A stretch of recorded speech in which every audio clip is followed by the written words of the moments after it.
जो भगवान बोलोगे वो दिखाऊंगा, सूर्य दिखाऊंगा साक्षात। तुम अपना अल्लाह दिखाओ। दिखाओ अल्लाह, मैं पूजा करूंगा भाई, कल से टोपी लगा लूंगा। हाँ बिल्कुल लगा लूंगा। अल्लाह दिखाओ, तुम दिखाओ अल्लाह। আরে বাস দাদা, না মানে বলছিলাম তোমাদেরকে কিন্তু এমনি এমনি মানুষ অন্ধভক্ত বলে না। আগে জানতাম ভাদ্র মাসে কুকুর কামড় দিলে মানুষ পাগল হয়ে যায়, আর এখানে তো দেখছি তুমি এমনি এমনি পাগল হয়ে গেছো।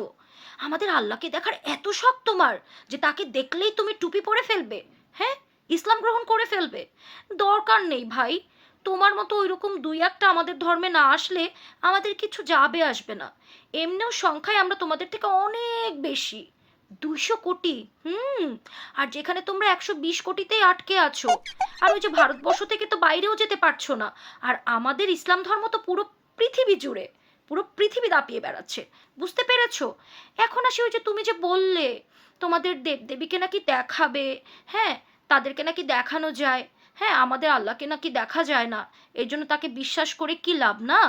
তো আজকে আমি কিছু বলবো না, তোমার ওই যে গুরুজি আছে না, তোমাদেরই জাত ভাই আর কি, দেখো না উনি কি বলছে, একটু শোনো তো দেখি, আমরা একটু শুনি, আপনারাও শুনে নিন। और आपको जानकर बड़ा आश्चर्य होगा कि जिन लक्ष्मी और जिन देवियों के चित्र राजा रवि वर्मा ने बनाए हैं, मैं बिल्कुल ऑन रिकॉर्ड बोल रहा हूँ, वो सारी की सारी उस जमाने की वैश्याएं स्त्रियों को बिठा करके उसने बनाया। क्या भारत की जो पहली हिंदी फिल्म जगत की फिल्में बनी हैं, उसमें भी काम करने वाली उस तरह की स्त्रियां थी। तो वो देश काल की परिस्थिति की बात है, मैं इसमें कोई ये प्लस माइनस नहीं बोल रहा हूँ, पर चित्र भारत के अंदर 150-200 साल से आया है, उसके पहले किसी भी भगवान का चित्र नहीं था। শুনেছো, শুনেছো, এখনো বলবে? এদেরকে দেখাতে চেয়েছো আমাদেরকে? আমরা এইসব দেখি না দাদা, এসব তোমরাই দেখো।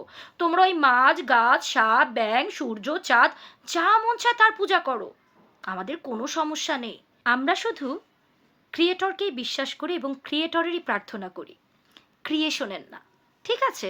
আর এটাই আমাদের ধর্ম শিক্ষা দেয় যে আমরা যখন পৃথিবীর শ্রেষ্ঠ জীব, আশরাফুল মাখলুকাত, তাই আমরা সর্বসেরা।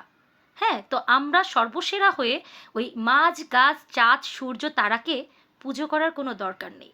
যেগুলোকে তৈরি করেছে না, আমরা শুধুমাত্র তারই প্রার্থনা করি। সো ক্রিয়েশনের প্রণাম করা আমাদের কম্য না, ঠিক আছে? আর তোমরা করছো, করো না, তোমাদেরকে কে বাধা দিচ্ছে? আমরা কি তোমাদেরকে গিয়ে জোর করে বলাই যে বল আল্লাহু আকবার বল? তোমরাই বলাও যে জয় শ্রীরাম বলো, জয় শ্রীরাম বলো। আমরা এগুলো করি না, আমাদের ধর্ম এগুলোর শিক্ষা দেয় না। তাই যে তোমরা যারা বলো না আতঙ্কবাদী ধর্ম আমাদের, হ্যাঁ, উল্টাপাল্টা কথা বলো আমাদের নামে, যার অস্তিত্ব দেখাই যায় না তাকে আমরা বিলিভ করি, হ্যাঁ আমরা করি, তোমাদের সমস্যা কোথায়? আমরা বিলিভ করি যে আমাদের ক্রিয়েটর আছে এবং তার প্রার্থনা করি। তোমরা বিলিভ না করো, কোনো সমস্যা নেই, তোমাদেরকে বিলিভ করতে আমরা বলছিও না। সো তোমরা অযথা কেন আমাদেরকে কাঠি করতে আসো? আমরা তো গিয়ে তোমাদেরকে জোর করে বলাই না যে বলো আল্লাহু আকবার, বলো লা ইলাহা ইল্লাল্লাহু মুহাম্মাদুর রাসূলুল্লাহ বলো। আমরা এগুলো বলি? আমরা বলি না। যারা কনভার্ট হয় তারা মন থেকে কনভার্ট হয়, মন থেকে তোমাদের ধর্ম থেকে আমাদের ধর্মে আসে, কাউকে জোর করা হয় না। এবং যখন আমাদের ধর্ম থেকে কাউকে শাহাদা পড়ানোও হয়, তাকে প্রথম কোশ্চেন করা হয় যে আপনাকে কেউ জোর করেছে আমাদের ধর্মে আসার জন্য?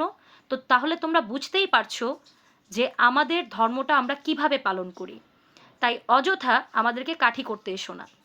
আর তোমরা যারা এই যে ধর্মকে পুঁজি করে উল্টাপাল্টা কথা বলে বেড়াও, হ্যাঁ, আমাদের আল্লাহকে দেখতে পাও না বা তোমাদের ভগবানকে দেখিয়ে দিবে, এগুলো করে বেড়াও না, তোমরা আর যাই হও ধার্মিক না। কারণ একজন প্রপার ধার্মিক, সে সনাতনী হোক, মুসলিম হোক বা অন্য ধর্মের হোক, সে কখনোই অন্য ধর্মকে অবমাননা করবে না। তার ধর্ম কখনোই এই শিক্ষা তাকে দেয়নি যে সে অন্য ধর্মকে ছোট করবে, অন্য ধর্মকে অবমাননা করবে বা অন্য ধর্মের অনুসারীকে ছোট করে কথা বলবে। এখান থেকে বোঝা যায় তোমার ধর্মীয় শিক্ষার কতটা অভাব আছে। সো টাটা দাদা, বাই বাই।